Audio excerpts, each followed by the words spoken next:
बिस्मिल्लाहिर्रहमानिर्रहीम। अस्सलाम वालेकुम। कैपिटल वन टीवी से आपको खुशामदीद कहूँगी। मैं हूँ आलिया कैसर और बात करेंगे हम आज़ाद जम्मू कश्मीर में सियासी सतह पर होने वाली कुछ हलचल और उसके साथ साथ बड़ी अहम मामलात तय पा रहे हैं कश्मीर के अंदर। जैसे कि हमने कहा कि जब इंतखाबात होते हैं तो ओवरसीज़ यानी बैरून मुल्क बसने वाले जो कश्मीरी हैं उनका बड़ा एक इन्फ्लुएंस होता है, लेकिन इंतखाबात के बाद ओवरसीज़ कश्मीरियों को किस तरीके से आज़ाद जम्मू कश्मीर में अब लाया जा रहा है और क्या अहम पोस्ट्स उनके हवाले की जा रही हैं, आज के इस प्रोग्राम में हम बात करेंगे। ख़ास तौर पर एक नाम बड़ा गर्दिश कर रहा है, इमरान खालिद। ये कौन है और कौन सी पोस्ट में इनको लाया जा रहा है, किस तरह से ये इस पोस्ट पर आ रहे हैं और ओवरसीज़ यानी बरतानिया से कश्मीर तक का इनका अहम ओहदे पर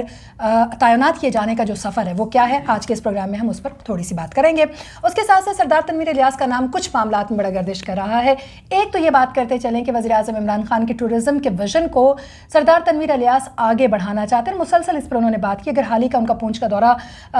उस पर हम बात करें तो उसमें उन्होंने बहुत ज़्यादा यकीन दहानी करवाई कि जिस तरीके से सेहत को फ़रोग़ देने के लिए बड़े अहम इक़दाम लिए जा रहे हैं उसके लिए तमाम तर वसाइल को बुएकार लाया जाएगा, बजट को इस्तेमाल किया जाएगा और हम बड़ी अहम एफ़र्ट्स कर रहे हैं। लेकिन इसके बरक्स उन्होंने बड़ा अहम महकमाना इजलास था जिसमें शिरकत नहीं की और इस पर इस वक्त जो ख़ास तौर पर टूरिज़म से जुड़े हुए लोग हैं बड़े सरापा एहतजाज हुए हुए हैं। तो इसके हवाले से हम कुछ इन्फॉर्मेशन आप तक लेकर आएंगे। बाकायदा तौर पर इसका आगाज़ करने से पहले, इस पर इन्फॉर्मेशन देने से पहले आपको कहती चलूँ कि चैनल को सब्सक्राइब कीजिए, शेयर कीजिए, लाइक कीजिए और अपनी जो आरा है उसे हमें ज़रूर आगाह कीजिए क्योंकि उसका हमें इंतज़ार रहता है। अब हम बाकायदा तौर पर आगाज़ करते हुए पहले तो बात कर लेते हैं, चूँकि हमने जैसे कि आपको बताया कि इमरान खालिद साहब जो हैं उनका नाम बहुत ज़्यादा गर्दिश कर रहा है। इमरान खालिद साहब बरतानिया से ताल्लुक़ रखने वाले एक शख्स हैं, सहाफ़ी भी हैं और उसके साथ साथ दीगर अहम मामला भी बरतानिया में देखते रहे। साबिक़ वज़ीर जिनका ताल्लुक़ नून लीग से रहा, चौधरी सईद, उनके भतीजे बताए जा रहे हैं। चौधरी सईद वही हैं जो कि मद्दे मुकाबले भी रहे बैरिस्टर सुल्तान महमूद के। LA-3 की बात करते चलें, LA-3 में इस वक्त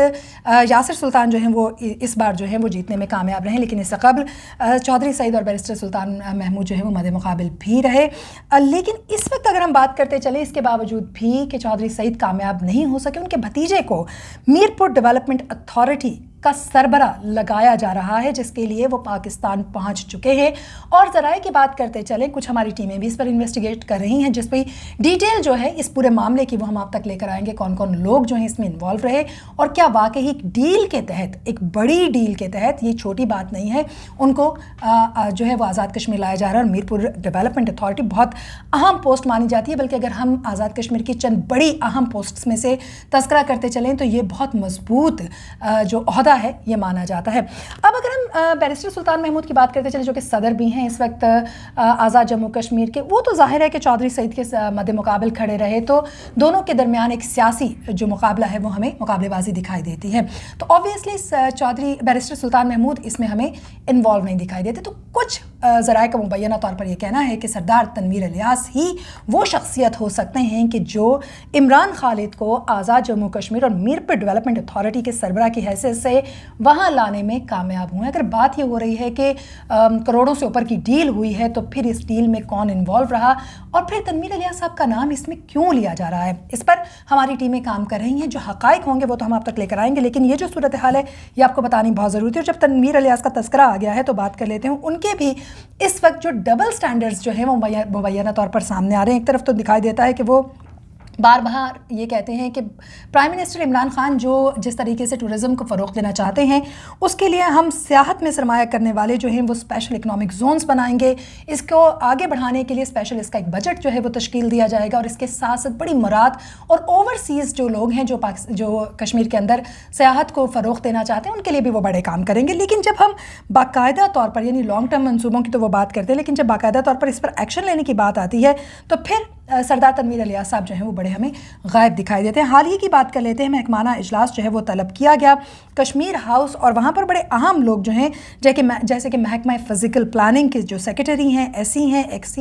एक्सीएन साहिबान हैं, महकमा सेहत के जो सेक्रेटरी हैं, DG डायरेक्टर है और डिप्टी डायरेक्टर اس طرح کے لوگوں کو جو محکمانہ بریفنگ ہے اس کے لیے طلب کیا گیا، جو ٹورزم کو فروغ دینے کے لیے اقدامات لیے جا رہے ہیں اور جو مشکلات ہیں ان پر بات کرنی تھی، لیکن کہا یہ گیا کہ سردار تنویر الیاس ان تمام لوگوں کو بلانے کے باوجود، یعنی دوپہر 12 بجے اجلاس طلب کیا گیا، رات 12 بجے تک بھی نہیں آئے اور ان کی غیر حاضری کی وجہ سے یہ اجلاس نہیں ہو سکا۔ یعنی ٹورزم کے اوپر جو وہ بار بار مختلف جگہوں کا دورہ بھی کر رہے ہیں۔ ابھی حال ہی میں ہم نے آپ کو بتایا کہ بیرون ملک سے ایک ٹیم جو ہے وہ آزاد کشمیر پہنچی، جہاں مختلف ایریاز کا جو ہے وہ انفراسٹرکچر کے حوالے سے سردار تنویر الیاس نے ان کو دورہ بھی کروایا اور ان سے بڑی اہم معاملات بھی طے پائے۔ لیکن جو انٹرنل معاملات ہیں، یعنی دنیا کو دکھانے کے لیے تو لگ رہا ہے کہ وہ بیان بھی دے رہے ہیں، کاوشیں بھی کر رہے ہیں، لیکن جب پریکٹیکلی اپنے جو محکمہ ہے ملک کے اندر یا ریاست کے اندر جو اقدامات لینے ہیں ان کی باری آتی ہے تو سردار تنویر الیاس صاحب دیگر معاملات میں ہمیں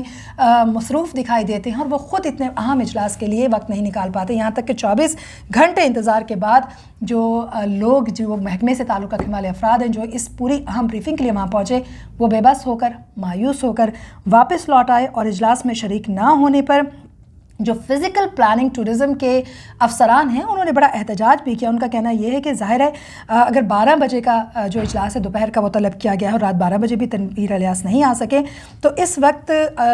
کی جو صورتحال ہے وہ بڑی واضح طور پر دنیا کے سامنے ان کی جو پرائرٹیز ہیں اس کو رکھتی ہے۔ اب دیکھنا یہ ہے کہ ایک طرف تو سردار تنویر الیاس گٹھ جوڑ اور مختلف لوگوں کے ساتھ ڈیلز کے طور پر ان کا نام جو ہے وہ سامنے آ رہا ہے مبینہ طور پر، اور دوسری طرف وہ جو ذمہ داری ان کو سونپی گئی ہے اس طرف ان کی کوئی توجہ دکھائی نہیں دیتی اور انہوں نے کچھ افسران آگے جو ہیں وہ رکھ لیے ہیں جو باقی لوگوں کو تسلیاں دیتے رہے اس پورے وقت میں کہ جی ہو جائے گا، کر لیں گے، اب نہیں پھر آگے صحیح۔ تو یہ ایک لیڈ بیک ایٹیٹیوڈ ہے جو کہ دکھائی دے رہا ہے۔ اگر اب بھی پی ٹی آئی کے اعلیٰ حکمران یہ نہیں سمجھیں گے، عہدیداران یہ نہیں سمجھیں گے کہ ان کی ذمہ داریاں کیا ہیں، تو پھر آزاد کشمیر کا بھی حال کچھ زیادہ مختلف ہوتا ہوا دکھائی نہیں دے رہا۔ فی الحال اتنا ہی، مزید اپڈیٹس کے لیے ہمارے ساتھ رہیے، اب تک لاتے رہیں گے آزاد جموں کشمیر اور پاکستان سمیت دنیا بھر سے اہم خبریں۔